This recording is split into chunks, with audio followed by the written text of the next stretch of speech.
Halo, bertemu lagi dengan Bu Elsa. Di sini Bu Elsa akan menjelaskan materi tematik tema 1, subtema 1 di kelas 5. Materi yang akan kita bahas yaitu organ gerak hewan dan manusia. Oke. Organ gerak manusia dan hewan itu memiliki kesamaan. Alat-alat gerak yang digunakan pada manusia dan hewan ada dua macam.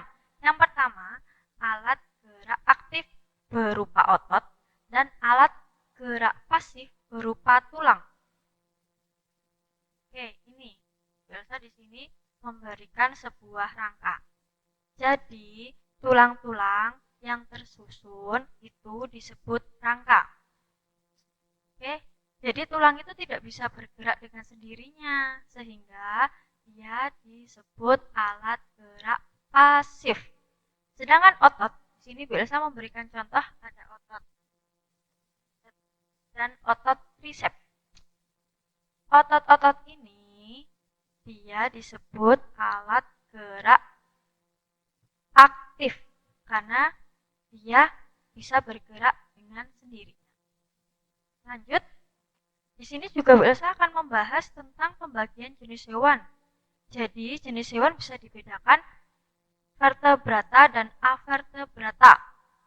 Vertebrata itu jenis hewan yang bertulang belakang. Elsa memberikan contoh di sini ada kelinci, ayam, ikan, dan burung.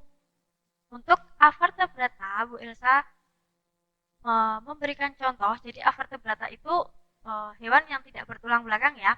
Itu jadi lentur, bentuknya lentur, seperti siput, terus cacing, ubur-ubur, dan cumi. Kita lanjut ke pembahasan ini. Oke, di sini Bu Elsa memberikan contoh siput ya. Kalian tahu kan ini siput. Jadi nanti Bu Elsa juga akan memberikan tugas mengenai nama hewan, nama organ gerak, dan fungsinya. Bu Elsa memberikan satu contoh yaitu siput. Siput itu memiliki organ gerak berupa kaki, perut dengan bentuk pipih dan lebar. Jadi fungsinya itu untuk bergerak dan berpindah tempat. Selanjutnya kita sudah masuk ke bab kedua mengenai bahasa Indonesia. Bahasa Indonesia di tematik tema 1 subtema 1 ini menjelaskan tentang ide pokok. Apa itu ide pokok? Ide pokok adalah gagasan yang menjadi dasar sebuah paragraf atau kalian bisa menyebutnya dengan mudah yaitu kalian mesti dengar di kelas 4 juga ya kan tentang kalimat utama. Bu Elsa di sini memberikan contoh satu paragraf.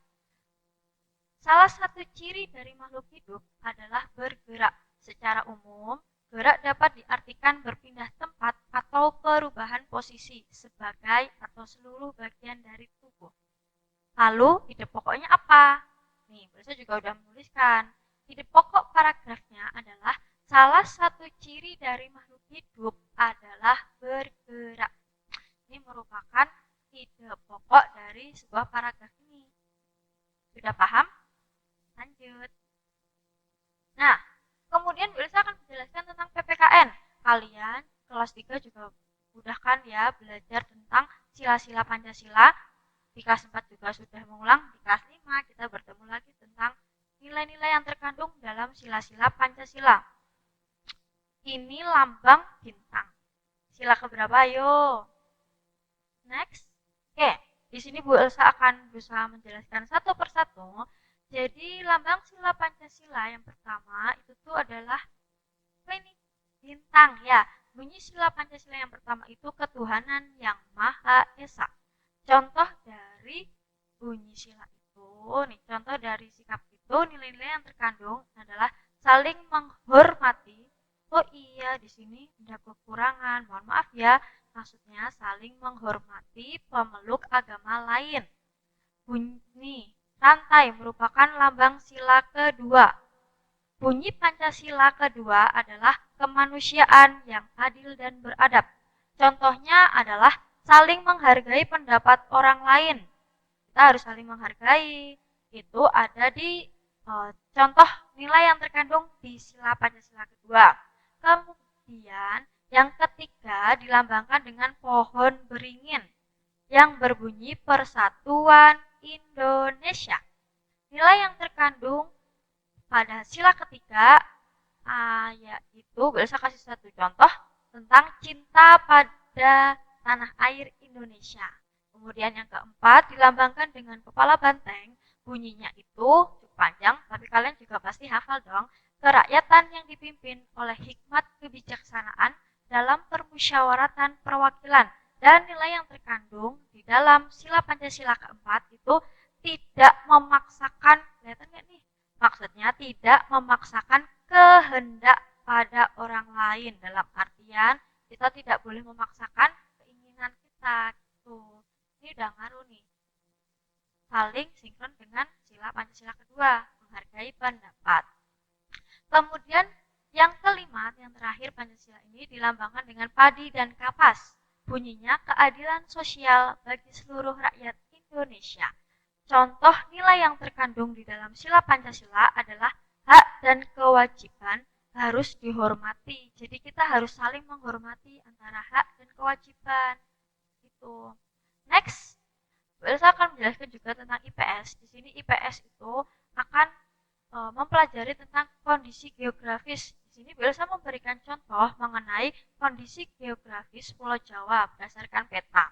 Di sini kalian juga bisa melihat dari sumber-sumber informasi seperti di buku, di internet. Itu juga sudah banyak. Jadi kalian tidak perlu khawatir, "Bu, itu dapat dari mana?" Nah, itu di situ sudah ada semuanya. Kita harus belajar sumber buku itu banyak, sumber informasi itu juga banyak. Oke? Nih, Bu Elsa jelaskan di sini tentang Bu Elsa ngambil Pulau Jawa ya. Luasnya 126.700 km persegi. Nih, batas lautnya ada Laut Jawa, Samudra Hindia. Lautnya nih, ada batas, ada laut sama daratan. Nah, oke, di sini. Ya, bisa ada daratan, batasnya itu di Pulau Kalimantan, Pulau Bali, Pulau Sumatera, dan Selat Sunda. Keadaan alamnya di sini memberikan contoh-contohnya, yaitu nama-nama pantai dan laut. Nih, ada Pantai Pangandaran, Karta, ada Siung, ada Tanjung Lesung, Anyar, Parangtritis. Oke. Kemudian yang B ada nama-nama daratan rendah.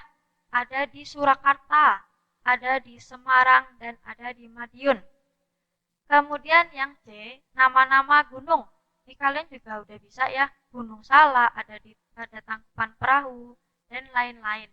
Nanti kalian juga akan mendapatkan tugas mengenai kondisi geografis. Bisa juga ada di Pulau Sumatera, Kalimantan. Jadi nanti kalian harus banyak cari informasi. Semangat! Next, Belsa akan membahas yang terakhir tentang SPDP. Jadi di sini kalian akan mempelajari tentang memahami gambar, ya kan? Di sini. Gambar ilustrasi merupakan penggambaran dari sebuah teks. Tujuan ilustrasi adalah untuk mempertegas, memperindah, dan menerangkan informasi dari sebuah bacaan. Objek gambar ilustrasi bisa berupa manusia, hewan, dan juga tumbuh-tumbuhan. Nah, langkah-langkah yang harus kalian ketahui untuk membuat gambar ilustrasi. Yang pertama, kalian harus membuat gagasan. Gagasan itu seperti tema. Kalian ingin membuat gambar ilustrasi apa? Jadi tema yang akan kalian ambil itu apa? Yang kedua, kalian harus membuat sketsa. Sketsa itu gambaran tipis yang harus kalian bikin jalan cerita. Oke. Yang ketiga tentang pewarnaan. Kenapa pakai pewarna, Bu? Kenapa harus diwarnain? Nih, tujuannya itu untuk apa? Memperindah salah satunya. Oke, next. Belsa akan memberikan contoh corak gambar ilustrasi atau corak gambar cerita. Yang pertama, realis. Realis itu merupakan gambar yang dibuat seperti keadaan aslinya. Nih, gambarnya seperti ini. Kalian tahu ini gambar siapa? Ya, ini gambar almarhum B.J. Habibie. Beliau sangat luar biasa untuk Indonesia. Sangat berjasa, bukan? Yang kedua, tentang karikatur. Mungkin kalian sudah banyak tahu ya tentang karikatur, atau mungkin kalian suka menggambar, pasti kalian juga sering bikin ini. Jadi karikatur itu merupakan gambar yang mengubah dari objek aslinya, disajikan dengan karakter yang lucu dan aneh. Biasanya gambar karikatur mengandung kritik dan sindiran. Bisa di sini juga memberikan contoh, beliau sangat inspiratif. Nanti kalian juga bisa membuat ya. Yang ketiga yaitu kartun, merupakan gambar yang berfungsi untuk menghibur dan berisikan humor. Nih, kartun kan kalian cukup tahu ya, ini kartun apa? Kartun di Indonesia. Ya enggak? Lanjut, tentang dekoratif. Jadi, dekoratif itu merupakan gambar yang disajikan dengan mengubah bentuk objek aslinya, namun tanpa menghilangkan ciri-ciri khasnya. Paham nggak dari kata-kata ini? Bu Elsa berikan contoh. Jadi, Bu Elsa mempunyai 3 gambar. Oke, gambar yang di sebelah ini ada gambar burung dan pohon-pohonan, bunga-bunga. Nah, gambar dekoratif itu ini ya, gambar yang disajikan dengan mengubah bentuk objek aslinya, namun tanpa menghilangkan ciri-ciri khasnya. Karena gambar pertama itu tentang ada gambar burung, ada bunga, ada daun-daunan. Nah, di gambar kedua ini juga tidak menghilangkan ciri-ciri khasnya. Apa? Tetap ada burung, tetap ada hijau-hijauan atau pepohonan. Kemudian di gambar yang ketiga yang Bu Elsa contohkan, itu juga tidak menghilangkan ciri-ciri khasnya. Ada apa? Ada bunga-bunga, sama seperti di gambar yang pertama. Oke, oke, sekian dari Bu Elsa. Besok kita jumpa lagi. Selamat dan semangat belajar.